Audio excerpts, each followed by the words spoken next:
This fight is meant to be iconic. I know that. It looks awesome and it's really satisfying to watch after all that Dooku did in the Clone Wars series. Honestly, I was happy with it until I read Matthew Stover's novelization of Revenge of the Sith. My perspective towards the fight changed completely and I never saw it the same again. Now obviously, given the nature of novels and how stories are told through them, it's a lot easier to let us see into the character's mind through just saying everything that the character is feeling and communicate all that you need to through that character that way. If you spend tons of time in a movie with internal monologues, you can lose the attention of your audience. But movies have an advantage over novels given that there are visuals that you can use to tell your story. Show, don't tell is a very powerful tool in visual storytelling. It's important that I bring up all these things because I want you to keep this in your head for what I have to say for the rest of the video. But before we get into that, let's compare the two versions of the scene. The main thing I find to be clearly better in the novelization is the emotional impact. In the movie, we are minutes in and the big bad we spent the entire last movie building up to just got annihilated. I understand the story purpose of killing Dooku being that George Lucas wanted to show Anakin's fall, and that's fine. But what do we really know about Dooku? All we really get is, he used to be a Jedi, he runs the Separatists, and he's Palpatine's apprentice. That's about it. For what the movie's trying to do, that's completely fine. It's not a trilogy about Dooku. But it is always nice to see more information on the characters in a story. The more you know about a universe and its characters, the more enriched you can become. In the novel, most of the fight is told from Dooku's perspective. We see how deeply he's fallen for Palpatine's manipulation and how confident he is in his ability. And why wouldn't he be? He beat these two easily 3 years ago. When this was originally written, the Legend timeline was still canon, and in that timeline, Dooku seemed nearly unbeatable and hadn't gotten punked by Anakin and Quinlan Vos the week before. At first he seems right to be cocky, especially with Obi-Wan and Anakin seeming to be completely incompetent and attempting to fight him the same way they did all those years ago on Geonosis. That is until Dooku decides to taunt them and says that they have to do better. We then see the bravado of Dooku slowly melt away as Anakin and Obi-Wan reveal that they are masters of the new styles they learned after losing on Geonosis. Anakin has mastered Jujemso and has harnessed his aggression. Well, somewhat. Obi-Wan mastered Sarisu to perfect his defense. Dooku is only able to knock him out through being really opportunistic. As soon as the two begin trying, Dooku is completely out of his depth. He spends most of the fight from then on the back foot and only gains a momentary advantage by knocking out Obi-Wan. Let's compare this to the movie. Right off the bat, this is the longest fight in the book as a whole. It's fitting given how this is one of, if not the most influential duels in galactic history. It's about 2 minutes in the movie. If even a few things I mentioned from the book were inserted, this fight could be at least 5 minutes long, and it would give a lot more depth and emotional weight. Christopher Lee is a world-class actor, and he was kind of booted from the franchise, similar to the way that he kind of got screwed over in the theatrical release of Return of the King. Dooku is still cocky, and Obi-Wan stumbles around, but without the added context, it's not as cool.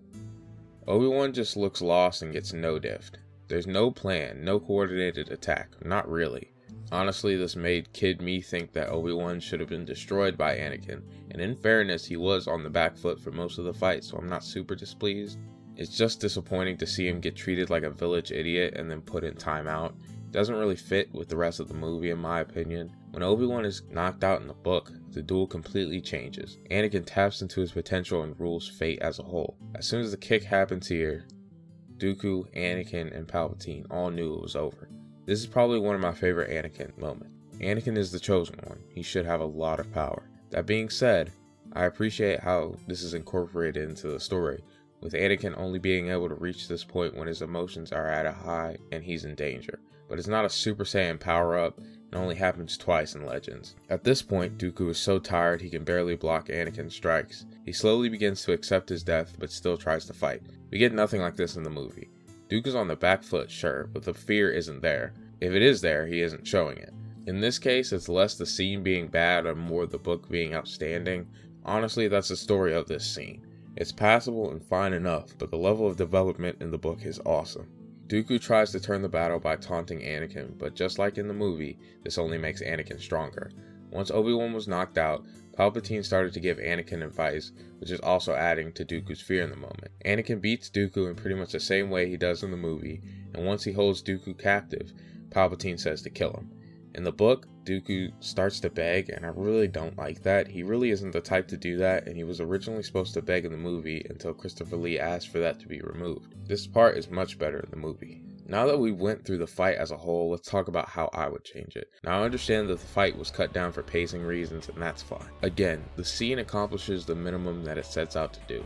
That being showing Anakin committing a cold-blooded murder. But I think it can be improved on just by extending it a little bit more. Adding Anakin and Obi-Wan bumbling around and showing them become completely different fighters, and letting Dooku become more and more affected by what's going on in the duel. Instead of an inner monologue, show him get more and more scared as Anakin gets more and more powerful. In doing so, Dooku becomes a little bit more human, and we see that he's just a pawn in Palpatine's game. Dooku slowly gets fatigued, his swings begin to slow down, and he gets slower and slower as the fight goes on. People who watch the movie could learn so much more about the four in this room if the information from the book was added. If they were to add Palpatine giving instructions at the point he did, we'd see how cognizant he is of Obi-Wan and his effect on Anakin, waiting until Obi-Wan was knocked out to say anything.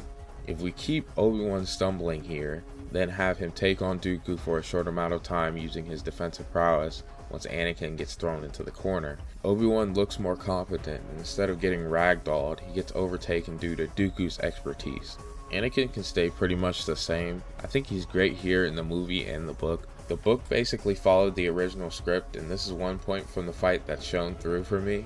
Anakin really gets a bad rap overall, but I think most people can agree that he was the best part of this scene. I'm not a screenwriter by any means, and I want to be clear, I think the scene is alright as it is, but I think that if there were just a few changes, this scene and the movie as a whole could be drastically improved. Revenge of the Sith is my favorite Star Wars movie, and maybe my favorite movie overall.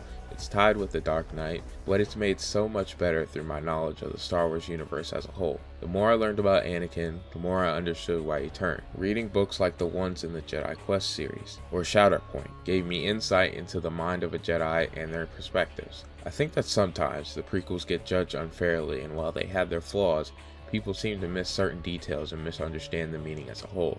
I think additions like the ones I talked about in this video, and a few more throughout, would have improved the prequels a good amount, and it wouldn't have taken the sequels being really bad for them to get proper credit.